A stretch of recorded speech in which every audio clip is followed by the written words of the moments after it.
Today we're going to start with delays and feedback. We're going to play a little bit with transposition in the feedback, and this kind of builds on something we played with a while ago with frequency shifting in a feedback loop. This time we're going to use transpositions, so it's like frequency scaling, and then we're going to play with multiple tap delays, which can create some cool effects when you combine that with transposition. So let's get into it. Right now you're hearing this basic delay on my voice. I've also got a very simple square wave synthesizer that plays along with us. Oops, as long as I don't type in letters into the volume controls.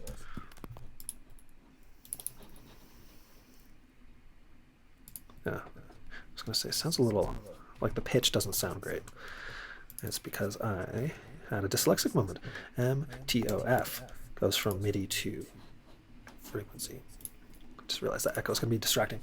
So we can play a little synth into this effect, which I'm realizing now you're just hearing the delay directly, but that's fine because when we add a little bit of feedback, a lot of feedback, we get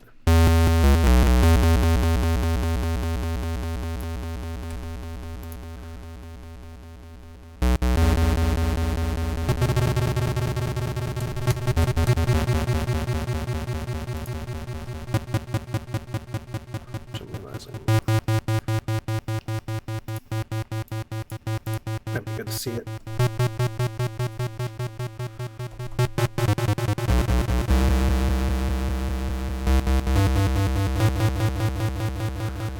Right, so we hear a nice little feedback, standard kind of echo effect.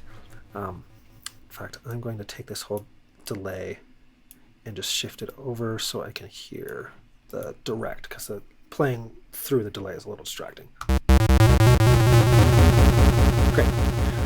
So now we have the sound playing through a delay feedback loop, and this is where we get some fun times, as we're going to route this little, move the feedback over here, we're going to route this thing through a transposer. Now this is a transposer built by Timothy Allen Place back at the beginning of the century. I've made just a tiny adjustment, and that is that I can add an argument to this patch. And also sometimes I can't remember where things are, so I have my weird naming convention. We're going to have this thing shift down 12 semitones, which is frequency scaling at 0.5. And then we should hear a descending loop.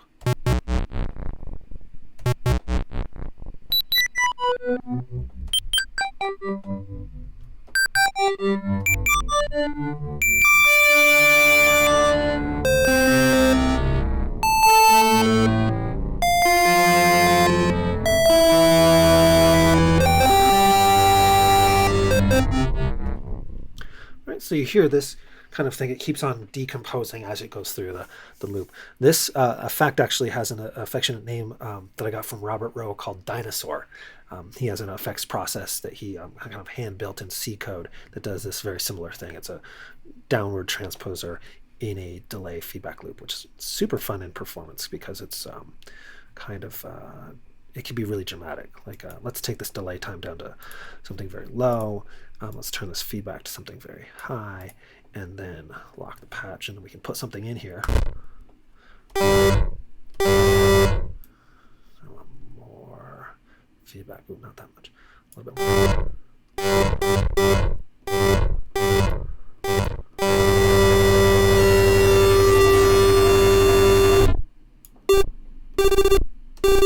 Why is my feedback not going like infinite?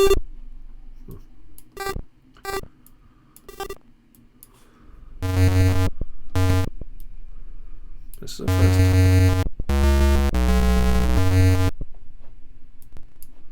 I think I broke something. I definitely broke something. Oh, it's because I typed in this terrible number. I'm sorry. I'm using the keyboard to trigger notes, which means if I type into a number field and then type letters, weird things happen. Okay, again, we're going to take the feedback level way down, or the delay time way down, and we're going to turn the feedback way up, hopefully into the danger zone.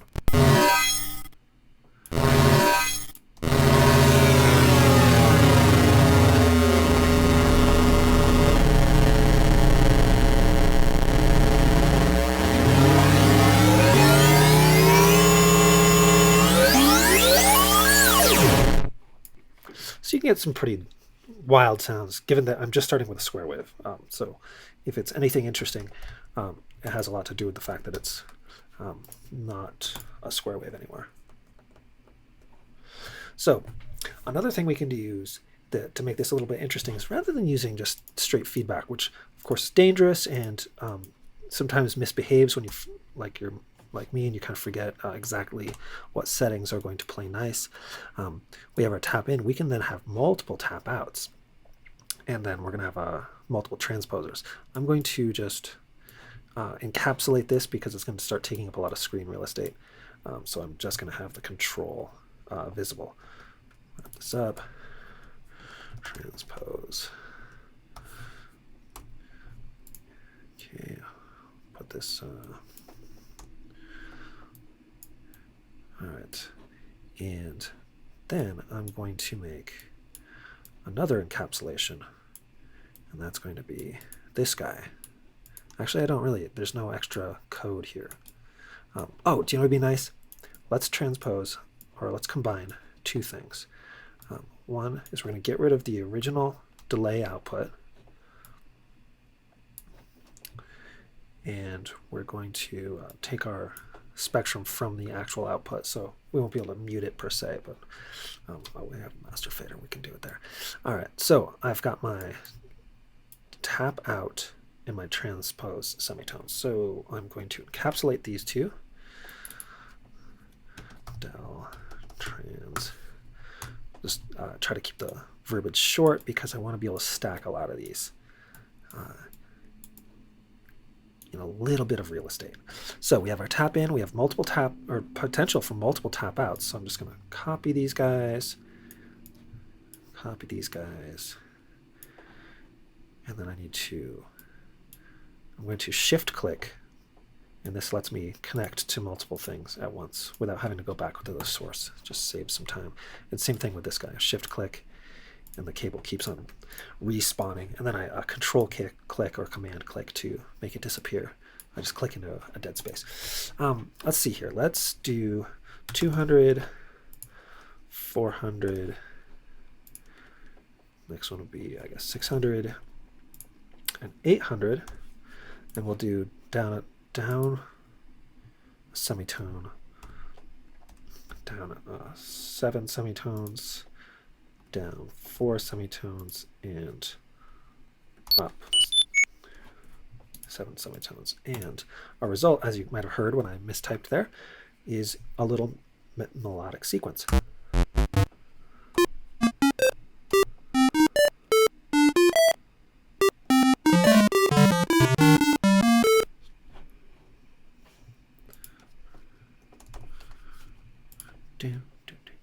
It seems like there's a little extra delay in there for some reason.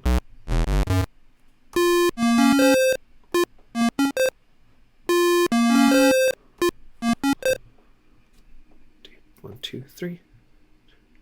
One of these guys isn't passing through, is he? Why is it? Oh, because I bet when... Yeah, that's why. Because no data went in, so he's not passing audio. So now we should hear the original and 4 extra notes, so 5 notes total. Definitely not. Yeah. In that case, we're just going to copy this guy. I'm going to use the command option paste, which pastes this code directly into this space. So okay, nothing's going through as expected. If I change this number to 12, whoops.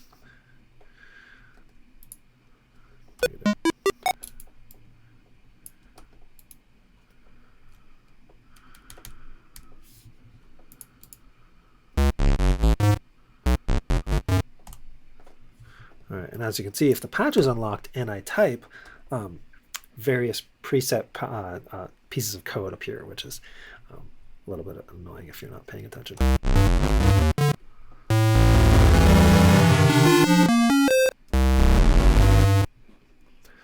And let's go further. Let's take this down to, let's make it just octaves for now. Let's make it kind of a little octave arpeggiator. Negative 12. On this guy we'll do 0 again, and then this guy will do positive 12. Now it should go note, low, low, do, do.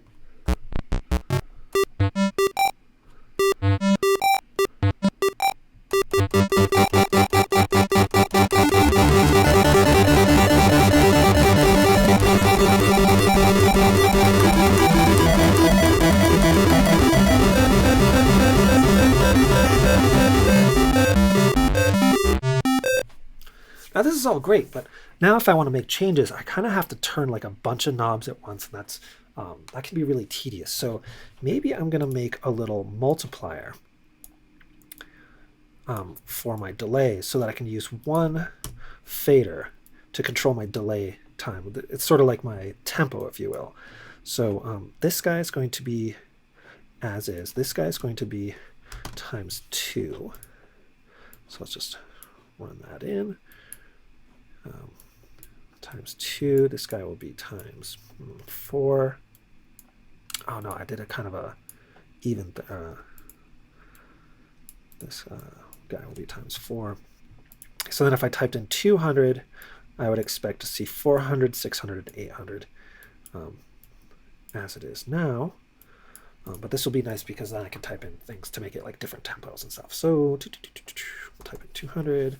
Numbers will not change, but as I increase this number, we see the everything kind of changes in context. So let's make this a little bit longer, maybe 250. So it's like what, eighth notes, quarter notes at 120 BPM or so, and then we play a note.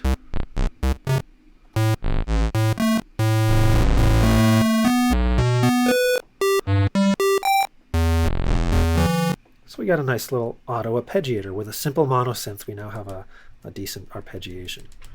Let's slow this down just a little bit more. Now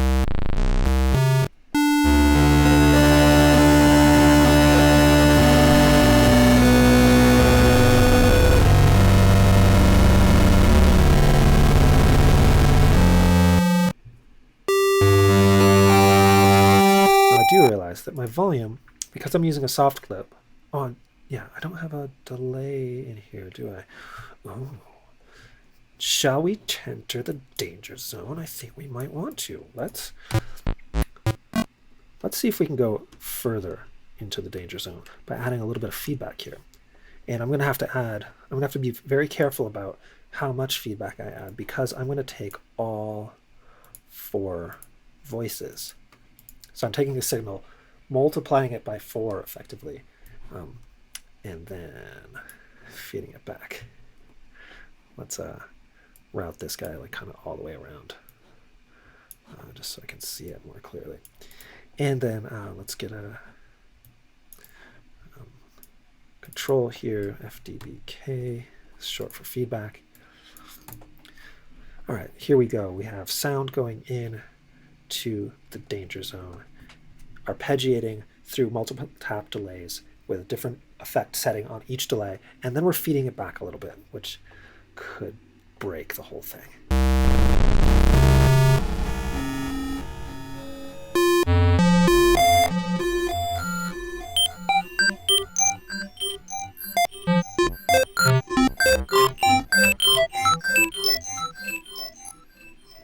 So how far can we go with the feedback?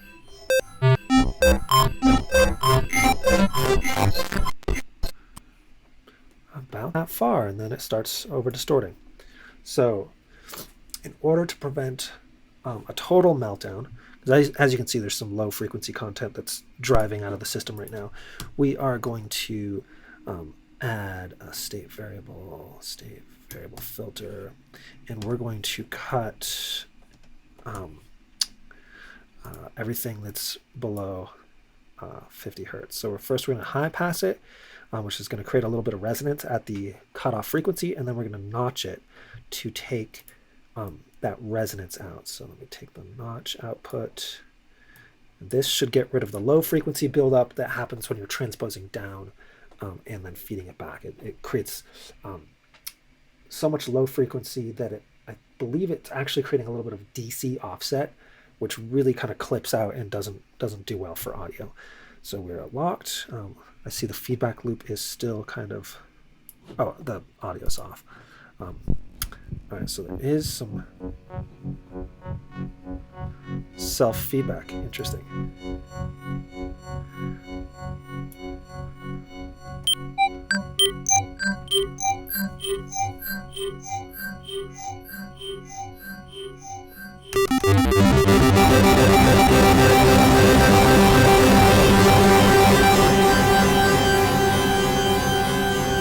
See if we can give it a little more space before it blows up.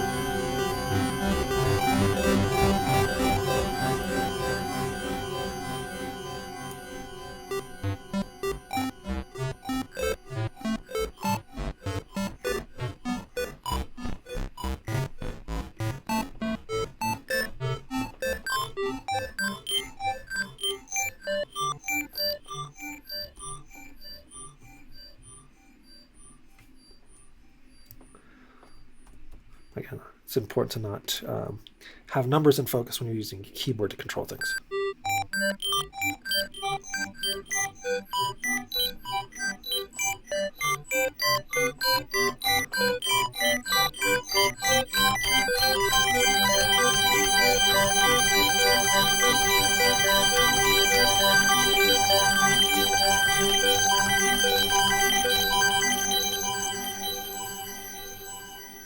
So here we have, let that fade out. So here we have very simple monophonic synthesizer, a little bit of delay tap, 4 transposers, and a feedback loop. And we end up with a really complex kind of reverb / arpeggiator through this process. If we just play a sustained tone, we get a kind of a reverberant chord, kind of like a choir or a pipe organ effect. And if we play short notes, we get this really rich pattern that builds up on top of itself. One note press goes a long way. It looks like the maximum feedback setting, as you might expect, if we multiply a signal by 4, the maximum feedback setting would be 0.25 or 1/4. When we go beyond that, the soft clip starts smashing the signal down, and we get kind of a self-oscillation. But I think you can take this, run with it, maybe do something really cool with it. Just think about, in the context of this tool, like where could you go in terms of like what are your inputs? What inputs would sound great through this transposition? And you saw me using tap shift as a transposer. There are built-in transposers in Macs. I just happened to pull up tap shift because it was one that I remember the name of instantly. But if you dig into Gizmo and these other things, there are several transposers where we have here, not frequency shift, but there's a pitch shift object that is very close to tap shift and functionality. It's just a built-in object, like the code is running under the hood. You don't have to like build and tune this